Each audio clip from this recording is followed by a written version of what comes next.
Okay, guys, how you doing today? Sorry I could not make it, but with my wife having the baby, we just got home yesterday, and it's been a tough night. Nick, as you know, now just having a newborn, probably up a lot, not sleeping very much, but everything's good, and hopefully I get a chance, I'll show you guys the baby.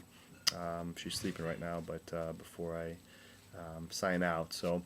Anyway, I wanted to go over my online technology that I used, which was YouTube. As you saw, I posted online there the websites along with some other websites that I used as references and guides, which I'll talk more about in a minute for my online technology tool. Um, I decided to select YouTube because I just felt that it was a something that I might be able to use in my class, something as a supplement to to our classroom and behind the wheel lectures that we have in class and in the car. I just think that maybe YouTube is something that the kids, our students, can go to and just take a look at any of these videos that we have. Kind of maybe like an online video library, so they can take a look at the different skills that we have. Because some students really struggle with just the skills of driving, and don't always take in the cues that we give them. So I thought by showing the actual an actual lesson and also showing and or discussing the cues that were involved in the lesson, that this is something that would maybe help them become better drivers. Um, what I decided was, to make some videos, and I just decided to select one, which was perpendicular parking. I think this is perpendicular parking is something a lot of students struggle with.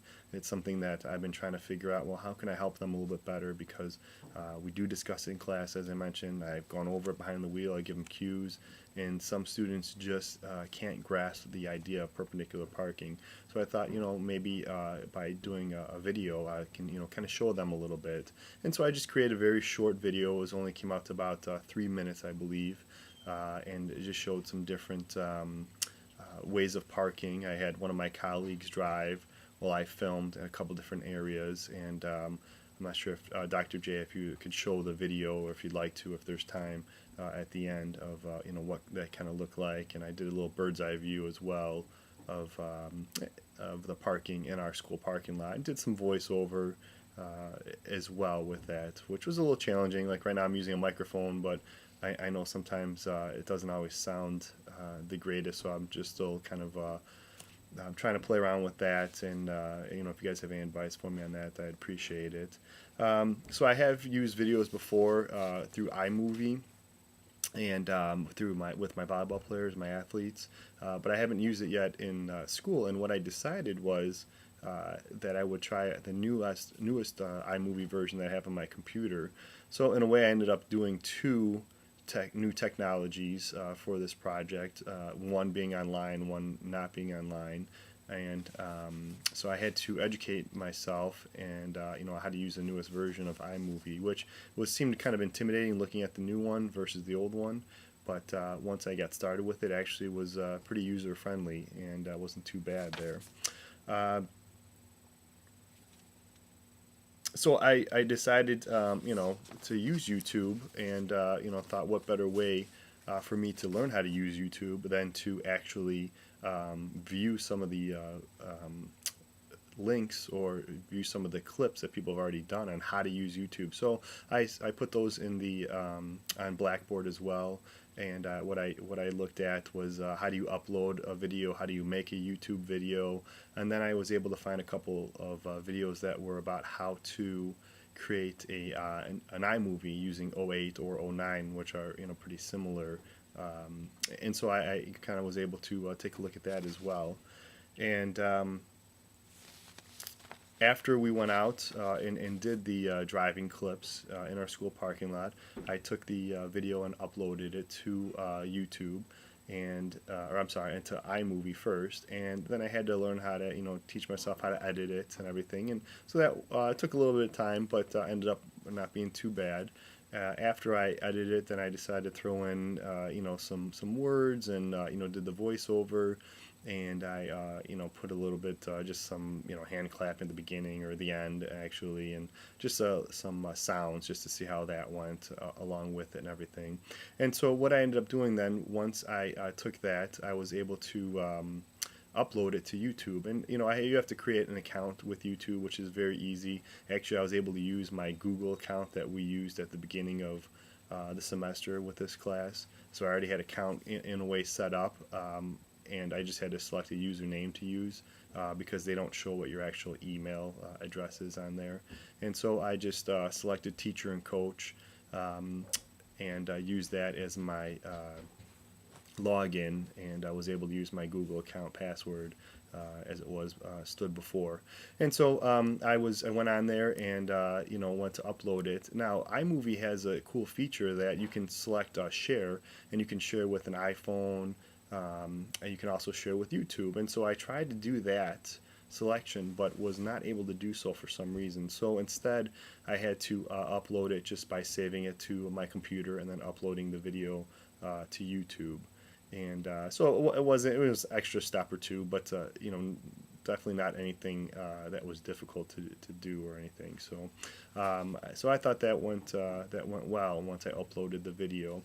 And so then once I had it uploaded, I printed out the website, gave it to some of my colleagues, asked them to show some of their students in class the video. But more, I did it with my students. I teach about 60 students in classroom, and so one day when they came into class, I showed them the video and just kind of gave them a little bit of information about it, just that the purpose of it and why I'm creating this, and I'm thinking about doing more of these videos, and any type of feedback you have would be great. And so I had them watch the video, and then I gave them a questionnaire that just had a few questions on it. Did you feel you learned anything about the video? Was there enough time to view the words displayed on the screen? Because I thought I could have done a better job with that.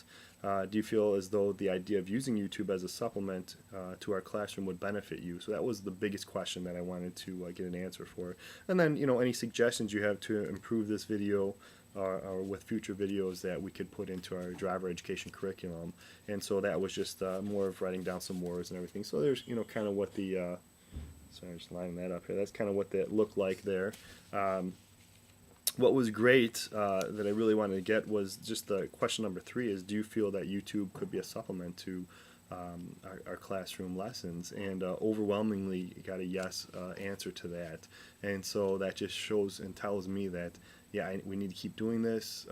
This is definitely a positive thing. This is a way for our students to learn outside of the classroom. This is a way for some of those students that really struggle that are really interested in learning and improving on their skills to go to these different YouTube clips and be able to view them as many times as they'd like until they kind of get a feel for it and are able to teach themselves.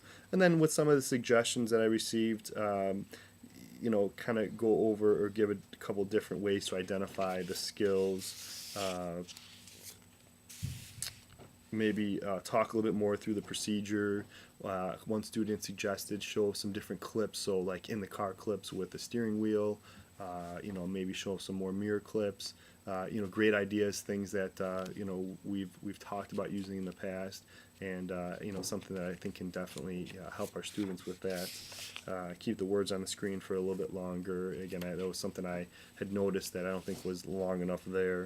And so that could work on having a driver's camera view. Again, so some very good suggestions, but a lot of students said yes, they feel they learned something about parking through watching the video. And then as I mentioned, overwhelmingly amount of students said yes, I think using YouTube as a supplement to our classroom instruction would definitely be a good thing. And so something I want to continue doing with other lessons and other things, and definitely change up the perpendicular parking. I definitely think it could have been done a little bit better, and something I would like to work on with that. And as you'll see, or you've already seen, there's some words on there on the screen that I used, and then I used the voiceover for some of it as well, and just kind of gave some different cues with that. And I think part of it is just really getting to know the editing process for using YouTube. So overall, this was definitely a good experience for me, and I'm happy to have done it. And I hope you guys have a great day. Thanks. Alright guys, here is Grace. She's sleeping. That's what she normally does, but just wanted to introduce you to her.